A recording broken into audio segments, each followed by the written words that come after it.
എടാ പോണോന്ന് ഉറപ്പാണാ? ഒന്നുകൂടെ ആലോചിച്ചിട്ട് പോരെ? ഇല്ലടാ, പോണം. പോയില്ലെങ്കിൽ ശരിയാവൂല.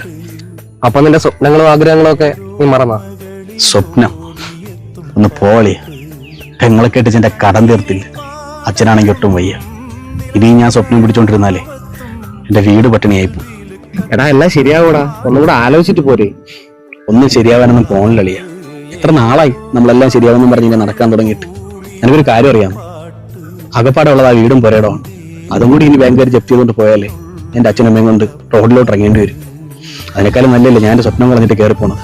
വീട്ടുകാരെങ്കിലും സന്തോഷമായിട്ട് ജീവിക്കട്ടില്ല. പിന്നെ അളിയ, നാളെ വൈകുന്നേരം 7:30 ഫ്ലൈറ്റ്. നീ വരണം, എന്നെ കൊണ്ടുപോവാ. പിന്നെ എന്റെ വണ്ടി നീ വെച്ചു. എടാ എനിക്കെന്തിനാടാ വണ്ടി? നിനക്ക് വണ്ടി ഇല്ലല്ലോ. വീട്ടിൽ വെച്ച വെറുതെ തുരുമ്പടിച്ച് നശിച്ചു. പിന്നെ ആർക്കും കൊടുക്കാനും മനസ്സ് വന്നില്ല. ആഗ്രഹിച്ച് മേടിച്ചതല്ലേ. നീ വെച്ചോ.